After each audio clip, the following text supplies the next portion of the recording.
Мен Келдибек Атайбеков, Алыскы Жалал Абад областынын Тоғыз Тор районунун Казарман деген айылынын кулуну болобуз. Биз ушул спортко келүүбүздүн максаты бала кезибизден бери абдан жакшы бир кыялданып келген чоң атактуу дүйнөнүн чаан актерлорунун бирлери бул Арнольд Шварценеггер, Жан-Клод Ван Дам дегендердин бала кезекте фильмдерин көрүп, бул ошолор бизге түрткү болгон бодибилдинг спорту. Негизи бала кезде бардыгыбыз эле Брюс Лини көргөнбүз, Жан-Клод Ван Дамды көрүп тим эле барыбыз мушташканды жакшы көрөбүз, оюнга тойбой. Ошол убактарда Брюс Ли болуп кетким келчү, бирок Брюс Лиге биздин формабыз ылайыктуу эмес, сөөгүбүз чоңураак, генетически эме баягы жакшы жөндөмүбүз бар болсо керек оор атлетика жаккачы. Анан такыр эле бир өздөштүрө алган жокпуз. Ошол мисалы единоборство деп коет эмеспи? Боевой самбого барып көрдүк. Эркин күрөш менен машыгып көрдүк. Бирок деги эле бул спорт жактан мен өзүмдү көрө алган жокмун да. Ошол 2010-жылдан 11-жылга караганда ошо кыш айларында бир автокырсыкка кабылып, ушундай бир бутубуздун жарымы, сол тарабыбыз бардыгы ошо сынган. Анан бир жылча ошо үйдө жаттык, ошо ден соолуктун айласы менен. Анан врачтар дагы айтып койгон, ушул аябай адамга ден соолукка күч кубат бербей эле, наоборот биздин жашообуздун үмүтүн үзүп койгон да. Сен 4 жериңен бутуң сыныптыр, на будущем баса аласыңбы, баса албайсыңбы деген мындай жүрөктү оорута турган нерселерди айтып койгон. Токмокто ошо коллежде окучук, агрардык коллежинде. Ошол жактан агайыбыз бар эле, ошо оор атлетикадан биринчи ирет ошол балдак менен басып барып, кызыгуум артып кеткен да, спорт школада. Оор атлетика менен машыгып аткандарды көрүп, жанына кызыгып отуруп, аябай бир мындай кылгым келет, бирок ден соолук ага мүмкүнчүлүк бербейт да. Ошол агайыбыз мага жардам берип, сен үмүтүңдү үзбө, сен басасың, сен спортто жүрүшүң керек, сен ошого татыктуу жигитсиң деп, баягы менин моралдык жактан мени колдоп, коштоп турган кез эле. Бирок агайыбыз айткандай эле 1 айдан кийин уже мен басып кеттим. Анткени көрсө организмге ушул биздин кан жетпей эле, канын айлануу системасы жай жүрүп, бутубуз иштебей эле, ошо буттар ичкерип кеткен, бир тарап чоң болуп, бир жагы кичинекей болуп кеткен. Анан ошого бир жетишсиз болуп аткан экен кыймыл. Ошол агайым массаж кылып берет, күнүгө жардам берчи, витаминдерди берчи. Ошентип отуруп 1,5 айда уже мен басып кеттим. Бул спорт менен мен өзүм суроо бердим, 10 жыл убакыт берип көрөйүн. Кээ бирлери бир 2 жыл же 3 жыл коюп коюшат экен, бирок 2 жыл 3 жылда кээ бир учурда болуп калат, болбой калышы ыктымал да, ийгилиги жеткениндечи. Мен 10 жыл коюп көрөйүн дедим. 10 жылда ушул спортко койгон баягы убактымды текке кетирбей, ар бир күнүн жакшы өткөрөм деп өзүмө сөз берип, бирок ушул 10 жылдын ичинде мен спорт менен жан багып кете турган болсом, анда өмүр бою ошо спорт жаатында эле кетейин. А эгер ушул кайсы күнү баштаган болсом спортту, 10 жылдын ичинде ийгиликке жетпесем, мен ушул күнү таштап туруп, мен кетмен чабайын деп өзүмө сөз бергем. Кудайга шүгүр, 3 жылдын ичинде кылган мээнетибиздин жемишин көрө баштадык. Кыргызстанда мындай тигиндей деп бардыгыбыз эле жалоочу өтөрөбүз, баягы спортсмендердин көбүчө мамлекет карабайт, мынтет эле, тигинтет депчи. Мамлекетке эмне кылдык биз? Мейли спорт менен чыгып, сыртка чыгып келип атабыз. Ушул эле нерсени карап көрүшүбүз керек. Кудайга шүгүр деш керек, кыргыз мамлекетинде ушундай спортту деле баягы көтөрүп аткандачы. Бардык нерселерди өз убагы менен чыдап кылып койсоң эле сага баягы берекесин берет да. Сен жемишин акыры алат экенсиң. Мен деле башында салмагым кичинекей эле болчу. 61 килограмм салмак менен баштагам. 6-7 айдын ичинде бир 30 килограмм салмакты өзүбүзгө топтоп, анан кийин бул спортто өтө кыйын да негизи. Салмакты көтөрөсүң, өзүңдүн организмиң менен ойнойсуң да. Өзүңдүн организмиң менен сүйлөшүш керек. Аябай бир күнү түнү 24 саат сен ошо өзүңдү контроль кылып турушуң керек. Неге дегенде, эгер сен ушул өз убагында уктабасаң, ар бир 3 саат сайын тамагыңды жеп турбасаң, сага керектүү жыйынтык чыгара албай каласың да. Бул сен үчүн эң чоң жетишкендик да болот. Эгер туура эмес кылсаң, сен үчүн кыйынчылык болот да. Сенин көңүлүңдөгүдөй жыйынтык чыкпай, утулууга аргасыз болосуң. Албетте, айтып өткөндөй эле мына ушул 3-жыл болуп машыгып баштагандан кийин биринчи жемейишибизди жеп баштадык десек деле болот. Ага чейин мен күндүр түндүр машыктым. Бирөөлөр мындай деди, сен сага эмне кереги бар бул спорттун? Бул спорт только расход кетире турган спорт. Ооба, түшүнөм. Спорт аябай көп чыгымды талап кылат.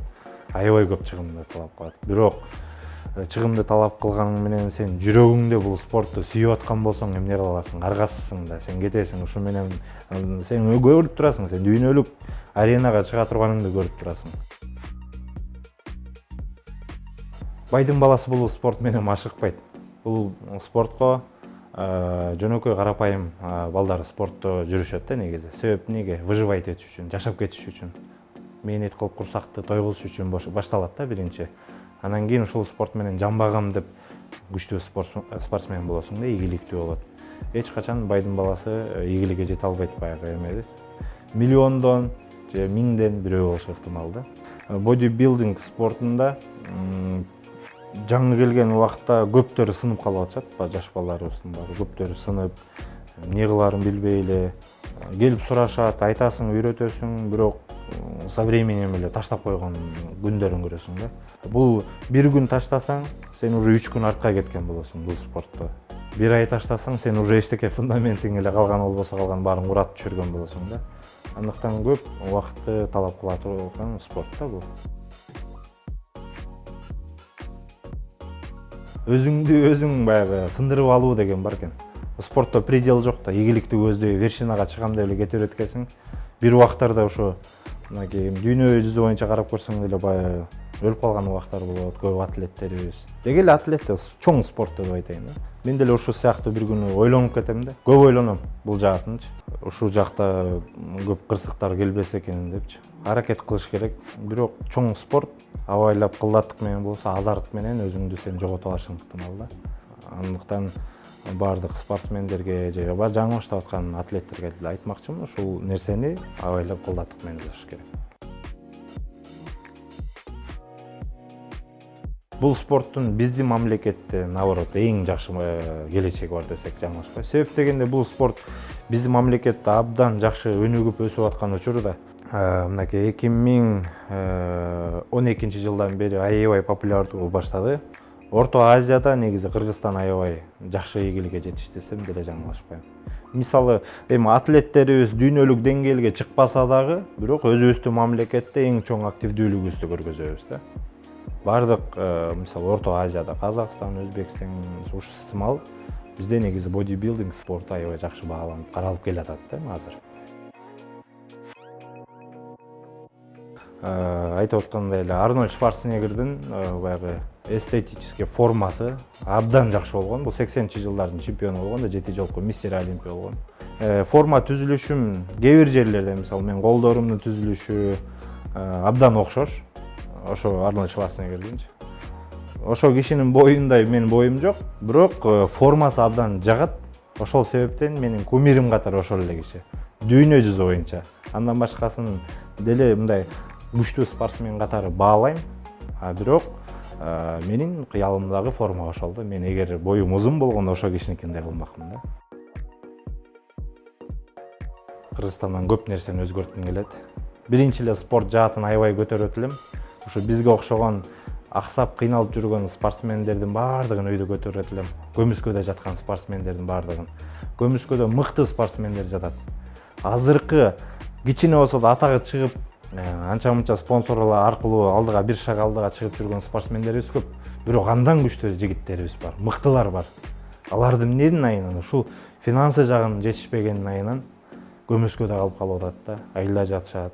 Кородо баягы жерин айдап, малын багып, жайлоодо жүрөт байкуштар, телефон чукулап, кыялданып коюпчу.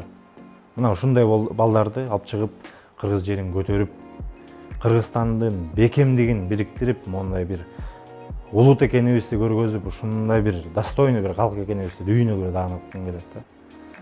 Азыр ушул нерсе болбой жатканы мен үчүн аябай эле өкүнүчтүү нерсе болуп атат.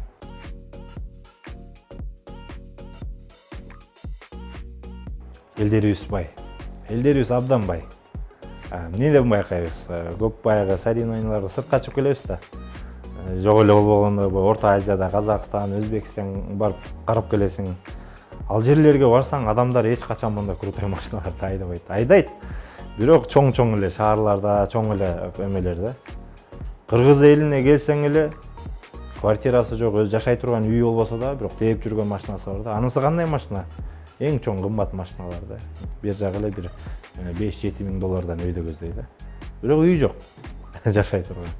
Бизде элдер бай. Өнүгүп жатат. Элдер качан ниетин оңдогондо анан мамлекет оң болот. Билим жагын айтайын, илим жагынан го биз алсыз болсок керек. Өзүбүздү биринчи тарбиялашыбыз керек. Эмнеге окуу жайда, школда окуп жүргөндө, мектепте окуп жүргөндө эле баягы мугалимдер окуу эле дей берет да. Чын эле керек болот. Мен мисалы мектепте окуп жүргөндө биологияны аябай жакшы көрчүмүн. Биология, адабият сабактарынчы.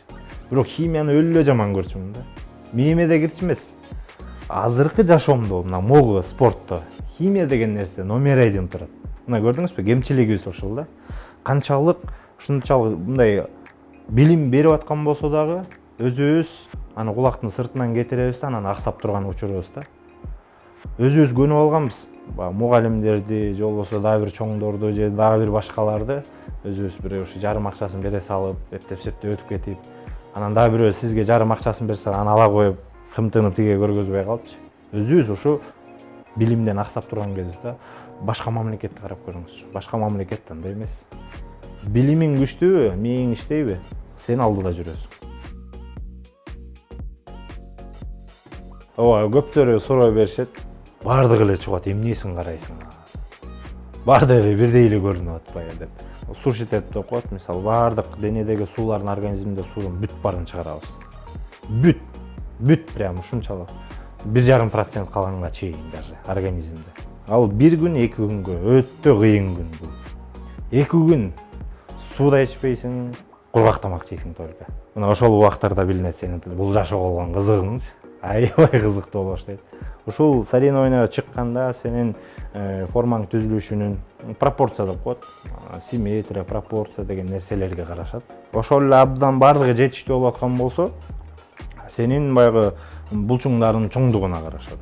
Булчуңдардын чоңдугуна. Сенин жаңыңда турган атаандашыңдын булчуңдары кичирээк, бирок аябай рельефный болуп турса, бөлүнүп турса, сеники деле бөлүнүп турат, бирок сенин булчуңдарың чоңураак. Сен утуп кетесиң да. Анан суу жок болуш керек, организмде кургак болушуң керек да, аябай кургак болуш керек. Ба соревнованияда чыгып жанагындай жалтырап шоколадный масло көрүнүп атпайбы?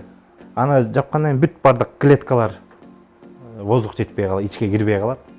Анан сенин ошондо кургаксыңбы же дагы суу барбы экен ошондо билине баштайт. Эгер суу болсо, тердеп моолардын баарынан суу агып, былчылдап, жанагынын кашасы чыгат, анан ал болбойт, утулат. Судьялар уже бул эме дагы суу бар экен организмде деп ушинтип акырын билип коюшат да. Протеиндин заменасы бул эми обычный жеп аткан белоктор булар. Эт, тооктун эти, балык, жумуртка, творог, бул ушулар заменасы болуп эсептелинет. Муну ичпеш керек, ден соолукка балалуу болбой калат экенсиң деп анан абдан көп ушундай маселелер көп чыгып калат. Балалуу болосуңар, коркпой эле иче бергиле.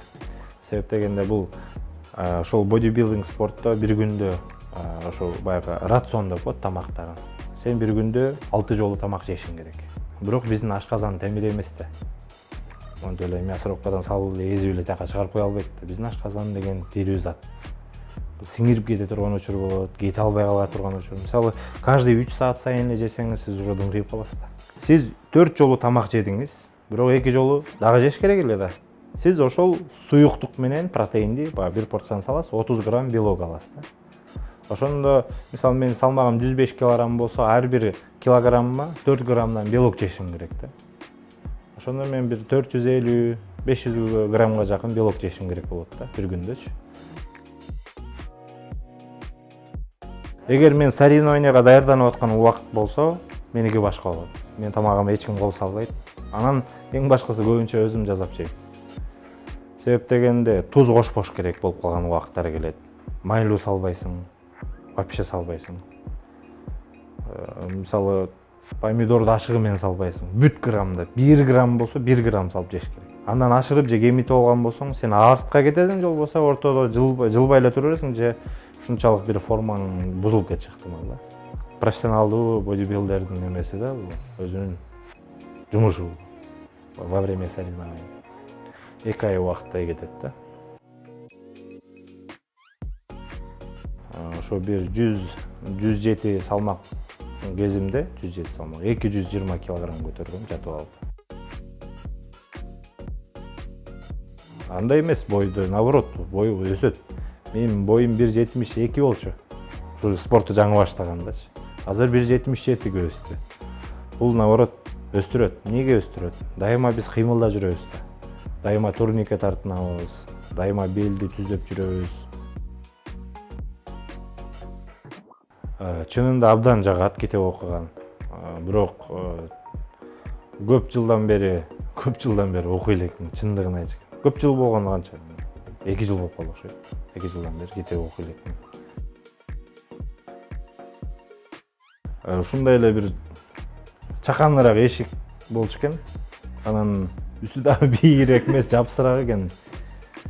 Менин боюма дагы эме болуп калды, жапсыраак экен. Кирип баратып эле биринчи маңдайым менен бир сүздүм.